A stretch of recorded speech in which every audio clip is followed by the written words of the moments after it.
Pessoal, vamos dar sequência no conteúdo que a gente está vendo, né, que é hidrostática, tá? Essa nova parte aí do curso que nós entramos, né, no vídeo passado. Esse é o vídeo 27, onde a gente vai fazer algumas aplicações do que a gente viu no vídeo anterior, que foi o teorema de Stevin, né, aquele teorema que indica para gente que a pressão no interior de um líquido só depende da densidade daquele líquido e da profundidade que você está no interior daquele líquido, né? Não depende do formato da coluna de líquido que está acima daquele ponto onde você está avaliando a pressão do líquido, tá? E bom, tem uma série de aplicações práticas desse teorema. Eu preparei um PowerPoint para vocês, né, a respeito desse conteúdo. Então, vocês, antes de passar para a sequência aqui do vídeo, dá uma olhada nesse PowerPoint, tá, que eu preparei para vocês. Ele vai tratar de vasos comunicantes, que são basicamente recipientes interligados entre si e preenchidos por um mesmo líquido, e que fazem uso desse teorema, tá? Então, por exemplo, uma coisa que está colocada lá nesse PowerPoint é o sistema de abastecimento de água, né, de uma cidade. Você coloca uma caixa d'água lá em cima, no alto lá de uma montanha, né, ou uma parte mais alta da cidade, e aí, naturalmente, a água que está contida nessa caixa d'água, ela pode ser distribuída para qualquer outra região, né, ali da cidade que está no nível mais baixo, sem precisar de sistema de bombeamento, simplesmente aplicando o teorema de Stevin, né, e o princípio dos vasos comunicantes.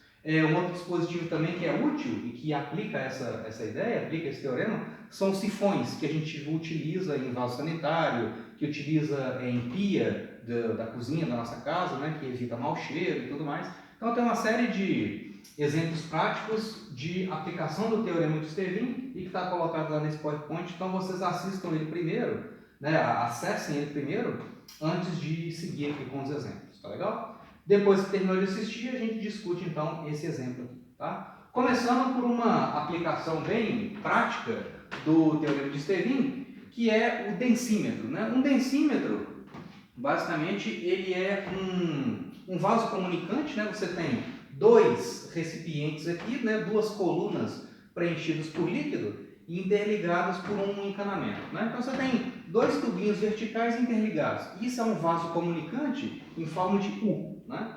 E aí, digamos que você preenche esse vaso comunicante com um líquido de densidade bem conhecida, por exemplo, a água, tá? E aí você quer obter, né, você quer determinar experimentalmente a densidade de um outro líquido que não se mistura com a água, tá?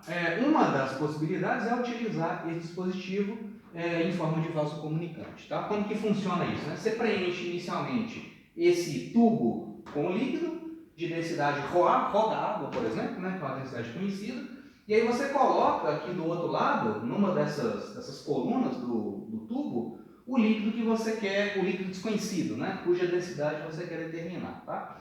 Então, usando o teorema de Stevin e usando essas informações aqui do desenho, a altura da coluna de líquido do lado A e a altura da coluna de líquido do lado B, a gente consegue achar uma expressão para a densidade desconhecida, tá? Então, olha só, gente, qual que é a ideia? Lembra o que o teorema de Stevin fala para a gente, né? Uma das consequências dele é o seguinte: se você tem dois pontos que estão em contato com o mesmo líquido e a uma mesma altura, necessariamente aqueles pontos estão submetidos a uma mesma pressão, certo? Então, olha só, veja esse ponto A que está colocado aqui, ó, que ele está justamente na interface, né? Ele está justamente na região de junção do líquido A com o do líquido desconhecido, né, com o líquido conhecido, tá? E esse ponto A, ele está na mesma altura desse outro ponto B que está colocado aqui, né? Tanto o ponto A quanto o ponto B estão em contato com o mesmo líquido, que é esse líquido de densidade conhecida. Então eu vou usar o resultado do teorema de Stevin para ele. Se esse ponto A ele está na superfície do líquido azul e ele está a uma mesma altura do ponto B, que está imerso aqui, né, na coluna direita aqui do densímetro, então esses dois pontos, de acordo com o teorema de Stevin, eles estão submetidos a uma mesma pressão. Então a pressão PA, a pressão que está atuando no ponto A, pressão no ponto A é igual à pressão no ponto B. Né? De novo, eles estão em contato com o mesmo líquido, né? O ponto A está na superfície do líquido azul e o ponto B está imerso nele. Como eles estão a uma mesma altura, isso aqui vale, né? PA igual a PB. Mas qual que é a pressão que atua no ponto A? Ué, você tem a pressão atmosférica mais a pressão devido à coluna de líquido de densidade desconhecida.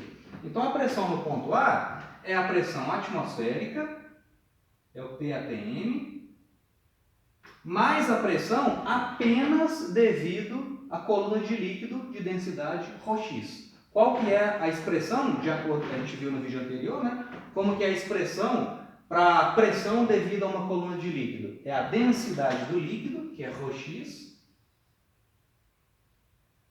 vezes a gravidade, ρ vezes g, vezes a altura da coluna de líquido, HA.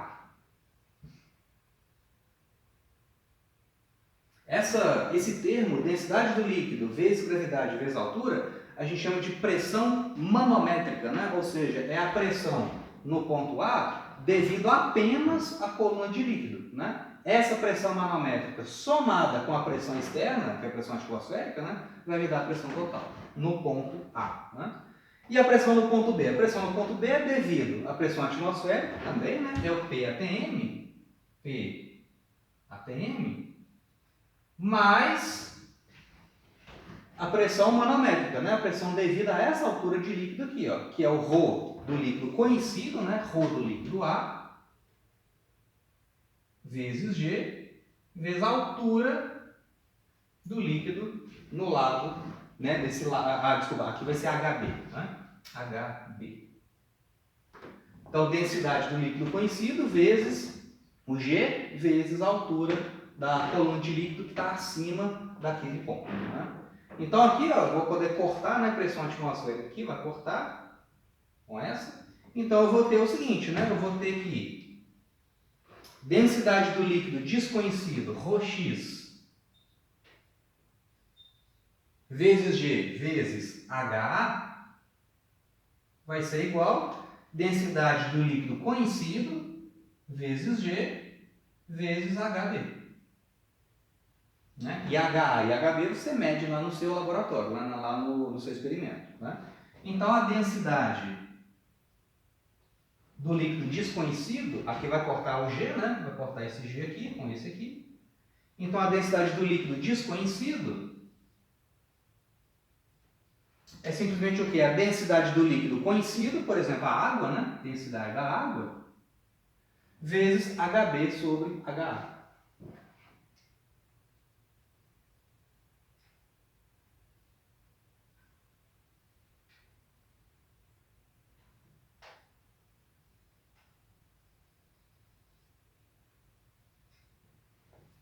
Então, por exemplo, né, se essa altura de líquido for menor do que essa, então esse líquido aqui, né, se o HB é menor do que HA, o líquido ρx, a densidade do líquido, né, desconhecido, é menor do que da água, por exemplo. Né? Então o densímetro é um dispositivo que usa o princípio dos vasos comunicantes, né, uma aplicação do teorema de Stevin, para fazer a medida de densidade de um líquido que você não conhece, né, a partir da densidade de um líquido que você conhece. Basta que eles não se misturem, né? Por exemplo, isso aqui pode ser um óleo e esse aqui pode ser água, né? Óleo e água não se misturam, então você consegue utilizar um dispositivo desse tipo para medir densidade a partir das diferenças de altura entre os dois lados do seu dispositivo. Tá? Então, uma aplicação bem simples aí, bem útil do princípio dos vasos comunicantes. E uma outra aplicação é a seguinte, o caso do manômetro. O manômetro é um medidor de pressão, tá? Então você pode utilizar de novo um vaso comunicante em forma de U preenchido com um certo líquido de densidade conhecida, tá? Então você tem esse vaso comunicante aqui, né? Essa coluna interligados e preenchidos com um líquido de densidade conhecida, tá? Pode ser água, pode ser mercúrio, por exemplo, tá? E aí você coloca esse dispositivo em contato com um gás cuja pressão interna você quer determinar. Né? Então o objetivo aqui, ó, é achar uma expressão para a pressão do gás nesse dispositivo. Tá? Então, sabendo a altura da coluna de líquido dentro desse manômetro, você consegue achar uma expressão da pressão do gás. Tá? De novo, eu vou utilizar o teorema de Stevin. 2 pontos em contato com o mesmo líquido e a uma mesma altura estão submetidos a uma mesma pressão. Então, esse tipo de exercício que usa vaso comunicante em forma de U, a ideia é sempre você selecionar 2 pontos do líquido conhecido que estão a uma mesma altura. Né? Quando eu quero achar a pressão do gás, é útil, né, aqui é conveniente, eu pegar esse ponto. E se eu pego aqui esse ponto A e relaciono com esse ponto B, o ponto A está em contato com o líquido, o ponto B está também imerso, né, no mesmo líquido, e ambos estão a uma mesma altura. Então, de novo, pelo teorema de Stevin, a pressão no ponto A tem que ser igual à pressão no ponto B. Né? Pontos em contato com o mesmo líquido a uma mesma altura. Né? Então, estão submetidos a uma mesma pressão. A pressão que está atuando no ponto A é justamente a pressão do gás.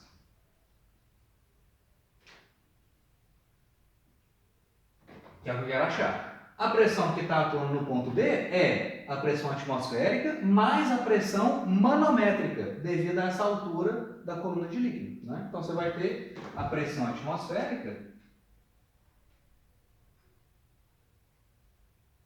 mais, aí vem a expressãozinha, densidade do líquido vezes G vezes H, vezes altura, que é a pressão manométrica de líquido. Tá?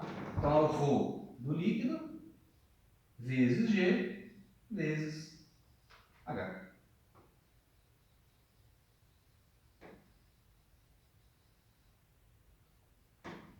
Então, basta relacionar 2 pontos, né, a uma mesma, 2 pontos convenientes, né, que estão a uma mesma altura, e usar os dados do problema para achar uma expressão para a pressão do gás. Ok?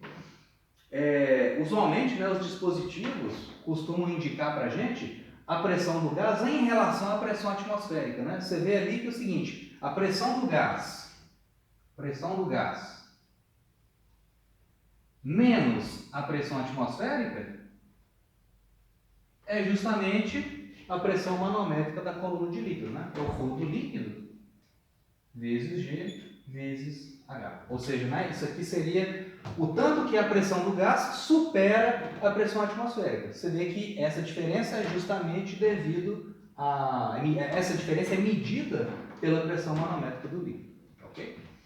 Então, 2 aplicações bem simples aí do princípio de vasos comunicantes e do teorema de Stevin. Tá legal? Então, aí no vídeo 28 a gente faz mais alguns exemplos.